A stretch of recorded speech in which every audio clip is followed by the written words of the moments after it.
I was never the type of person to get swept away by a party. It had never been my thing. But that evening felt different. Maybe I was just looking for a distraction. Or maybe, if I'm being honest, I was bored. I wasn't sure when I started feeling the weight of it all. The monotony of my life, the quiet hum of our marriage, the distance that had crept in like a slow fog. But that night, it all seemed to collide. John and I had been together for almost 5 years, and while I loved him, something in me had shifted. It wasn't that he'd changed, but that I had. I found myself getting irritated by his little habits. The way he chewed his food too loudly, the way he'd always forget to take out the trash. He never seemed to notice me anymore. Before we dive deeper into this story, I have one small request. Please subscribe, drop a like, comment, and hit that hype button to boost this channel so more people can discover these incredible stories. It's funny how the absence of attention can make you feel invisible, even in a relationship that's supposed to be your safe place. The party was at Dan's place, John's best friend since high school. Dan was one of those guys who always seemed to have everything together, charming, laid back, and ridiculously good-looking. They'd been through everything together, from drunken nights out to broken hearts. And somehow, even after all these years, Dan still knew how to make me feel seen. Not in any obvious way, but in the way he looked at me. I could never quite place it. When John suggested we go to Dan's, I didn't think much of it. It was a Friday night, and we had nothing else planned. I agreed to go along, mainly because I didn't want to spend another evening sitting at home, feeling like something was missing. The party started off typical. A few of John's friends were there, mingling, having drinks. Everyone was in their own little world. I grabbed a glass of wine and made my way to the kitchen, where I found Dan pouring himself a drink. He was laughing about something, a slight smirk playing at the corner of his lips, and for a moment, I thought I saw something familiar in his eyes, a knowing look, like he could see right through me. "Hey, look who it is," he said with a grin. "You're not usually the party type." I shrugged, trying to act casual. Just needed a change of pace. I took a sip of wine, feeling the warmth spread through me. It was nice to be out of the house, to feel something other than routine. Dan raised an eyebrow, his gaze lingering on me for a moment longer than usual. "I can tell. You look different tonight. Everything okay?" The question caught me off guard. I wanted to say no, that everything wasn't okay, that I was barely holding it together, but I didn't. Instead, I gave him a tight smile. "Yeah, just tired. You know how it is." Dan nodded, but there was something in his eyes that said he wasn't buying it. He didn't press further, though. He never did. The night unfolded slowly, like a fog creeping in. I drank more than I should have. A glass of wine here, a cocktail there. It wasn't that I was trying to get drunk, I was just trying to escape. Escape the weight of everything I hadn't said. The anger, the frustration, the sense of being stuck. John was off talking to his friends, laughing with them about some inside joke I wasn't part of. I had to admit it bothered me. He never really noticed when I was slipping away. And maybe, just maybe, that was the problem. Dan seemed to sense it. He kept looking over at me, checking in, but not in a way that made me uncomfortable. It was the kind of attention that felt effortless, like he genuinely cared, but without pushing. At some point the room had started spinning, but I wasn't ready to stop. "You okay?" Dan asked again, his voice softer now, more concerned. I nodded, feeling the alcohol buzzes start to take over my body. "Yeah, just a little tipsy." "You sure?"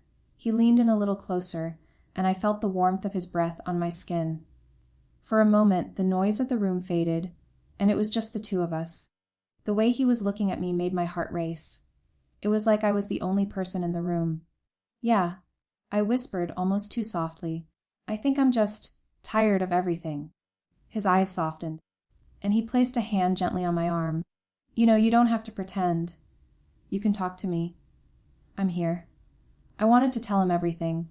I wanted to tell him how alone I felt, how John and I had stopped talking about anything that mattered, how I felt like a ghost in my own life. But I didn't. Instead, I just smiled faintly and nodded, hoping the conversation would end there. But it didn't. Dan didn't move away. Instead, he stepped closer, his body almost touching mine. "You don't have to pretend with me, you know. I'm not going to judge you." For a split second, I considered pulling away, telling him to stop, but I didn't. I let him get closer, and the moment our eyes locked, something inside me shifted. It wasn't just the alcohol talking. It was something deeper. "I'm not pretending," I said quietly. I don't know what I'm doing anymore." Dan didn't say anything. He didn't need to. His hand was still on my arm, warm and steady, and in that moment I felt seen. "Maybe you just need a little break," he said, his voice low and calm. "Everyone needs one now and then."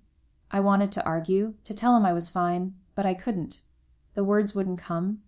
Instead, I leaned in just a little, feeling the pull of his presence.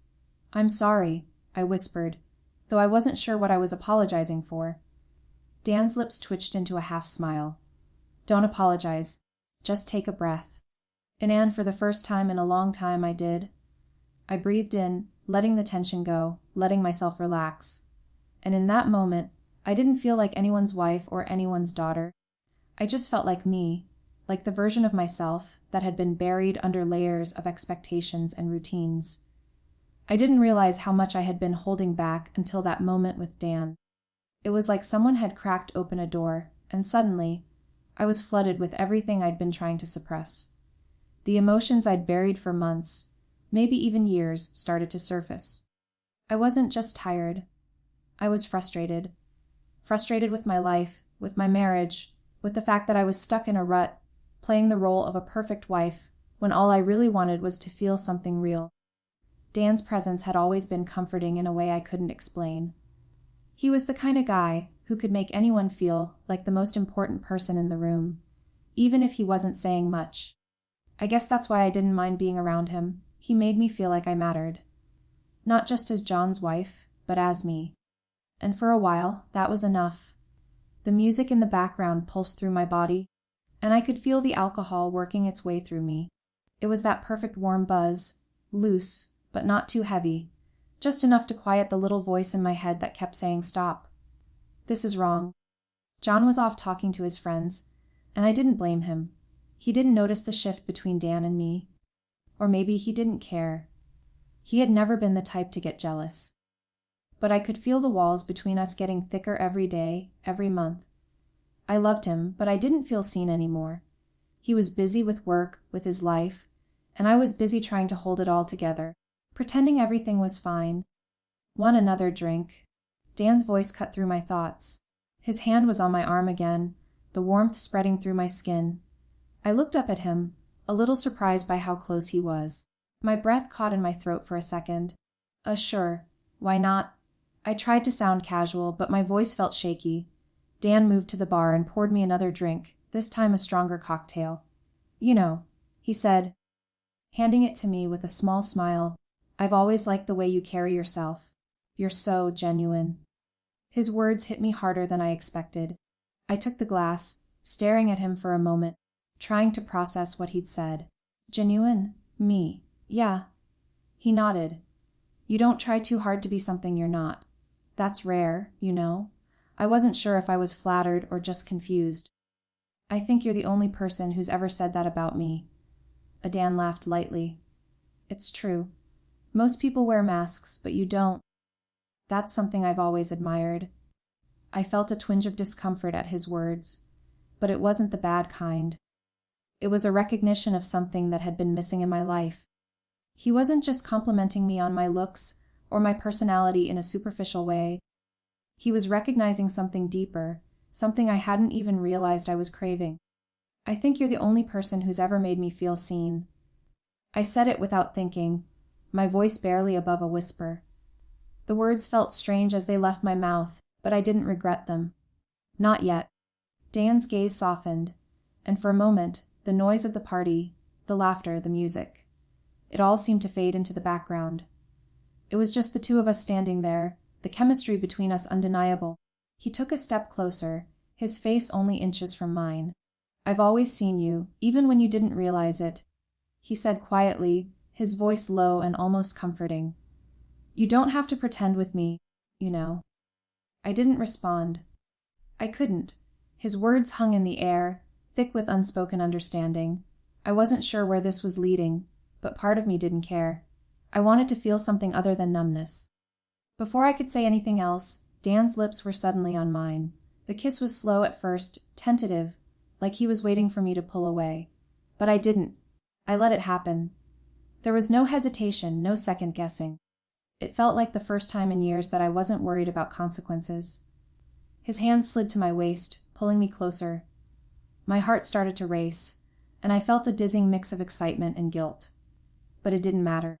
At that moment, all that mattered was how good it felt to be wanted, to be seen for the person I was, not the roles I played.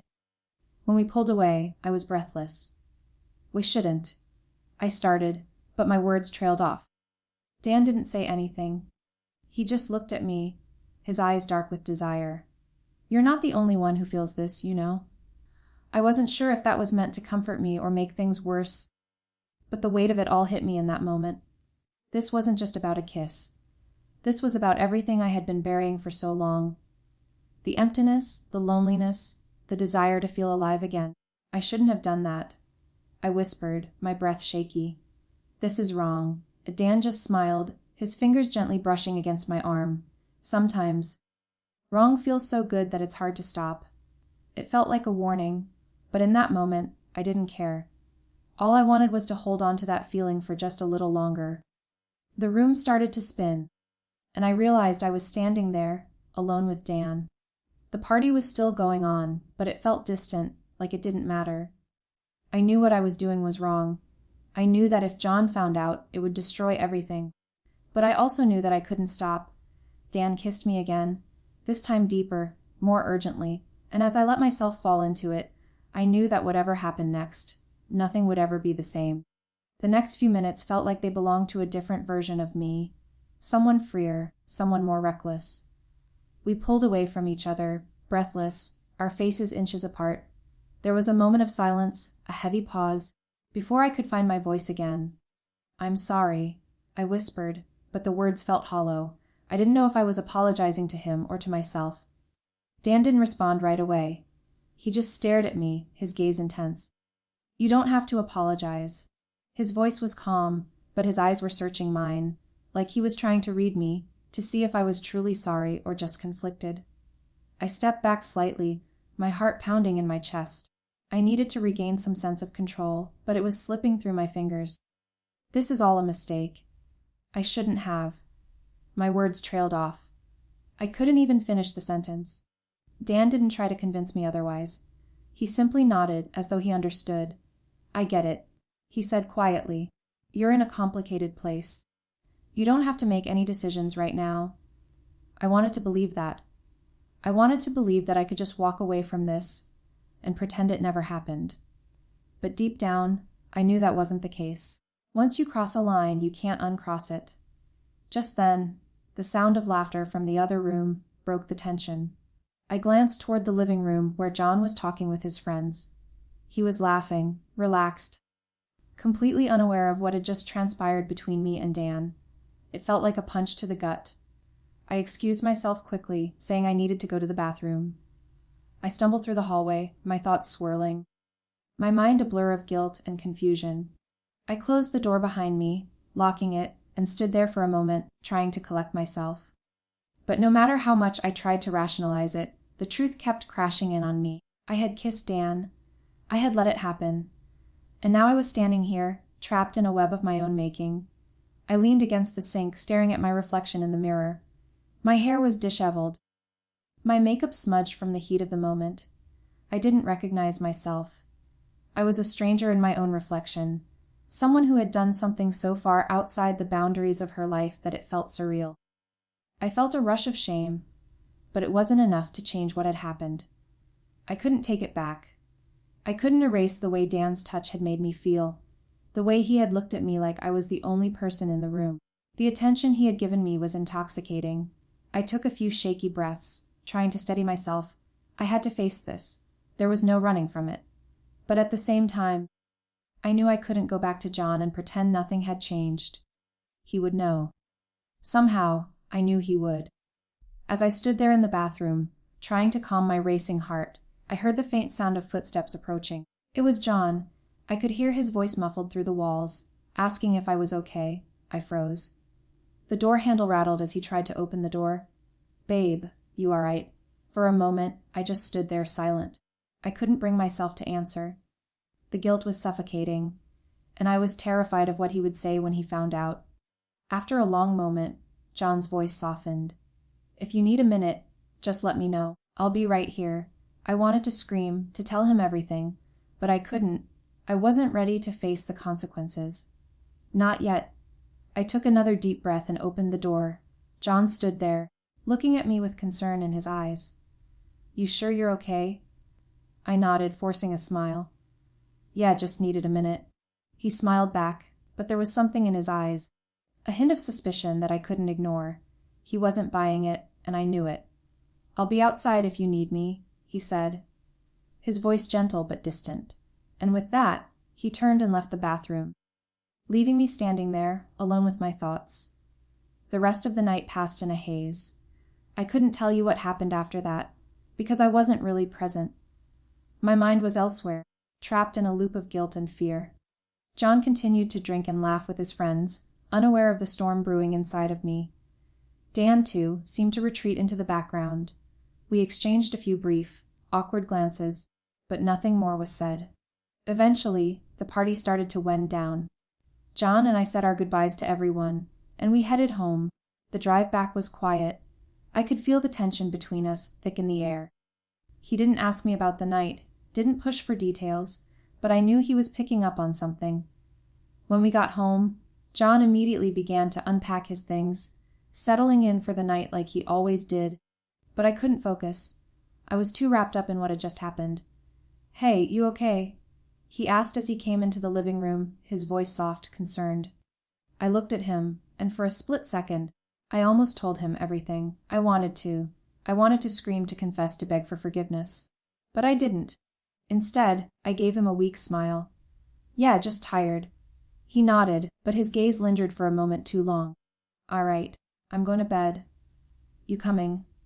I hesitated, looking at him, at the man I had once loved with all my heart, and the weight of my betrayal hit me again, sharper than before. "I'll be there in a minute," I muttered.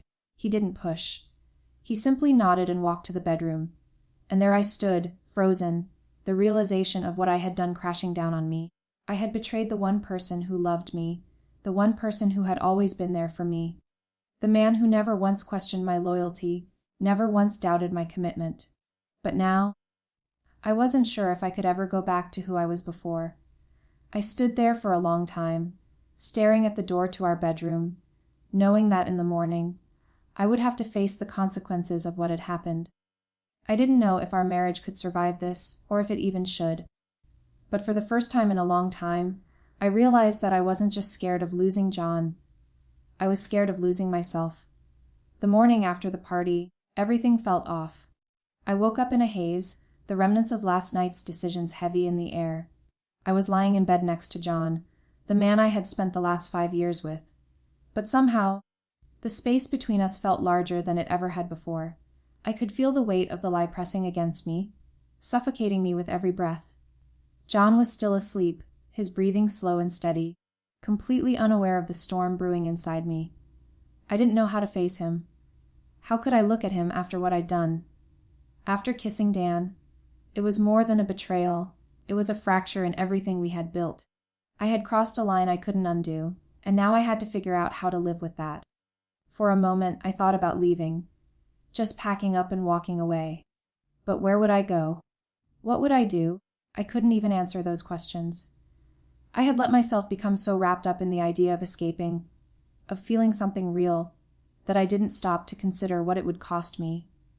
I glanced over at John. He shifted in his sleep, his hand resting lightly on my arm, and suddenly the love I had for him, real love, came rushing back.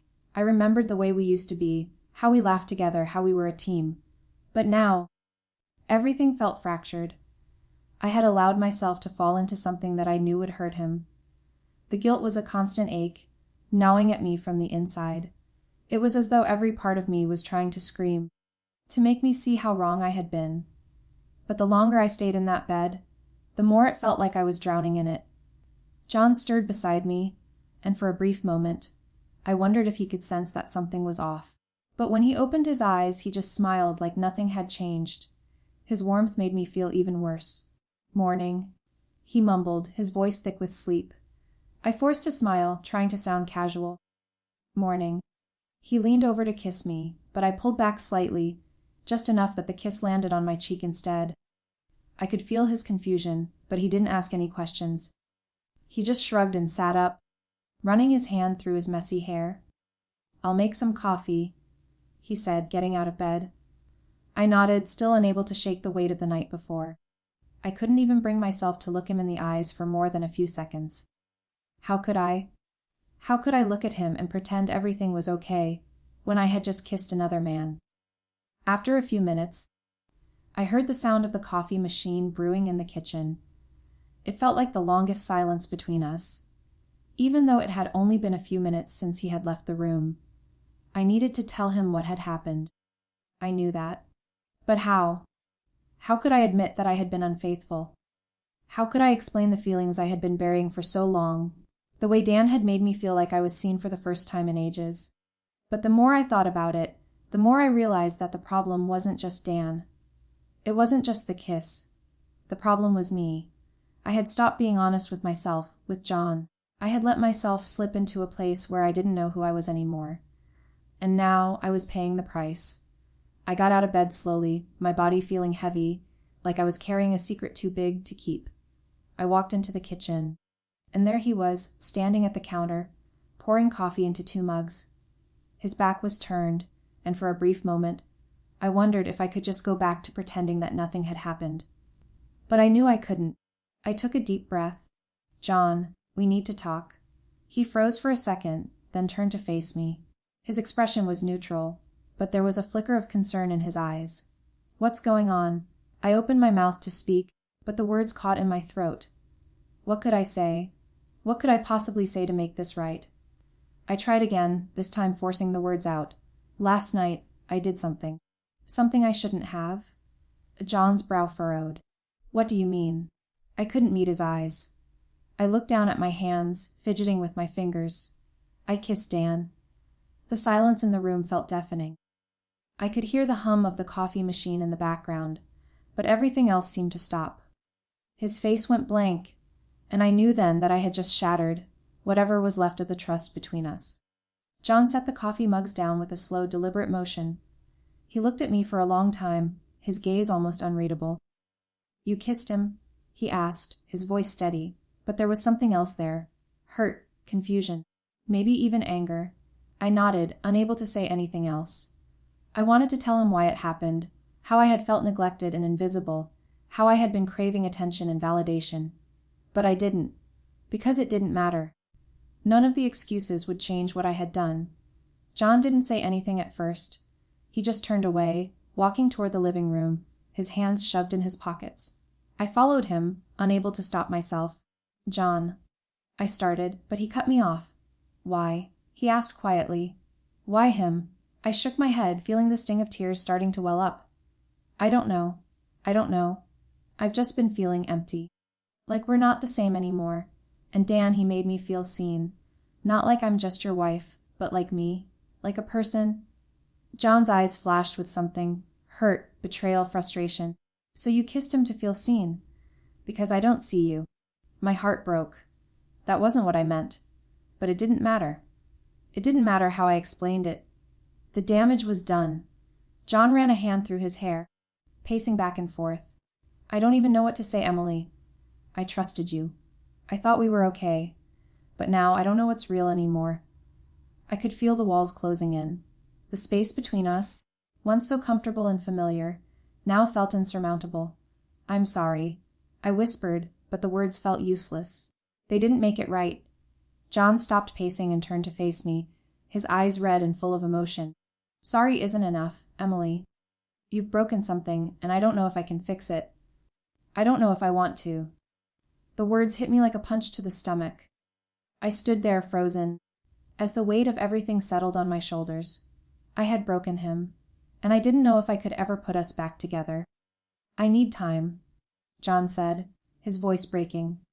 "I don't know what this means, but I can't just pretend like nothing happened." I nodded, too numb to say anything else. He didn't wait for me to respond.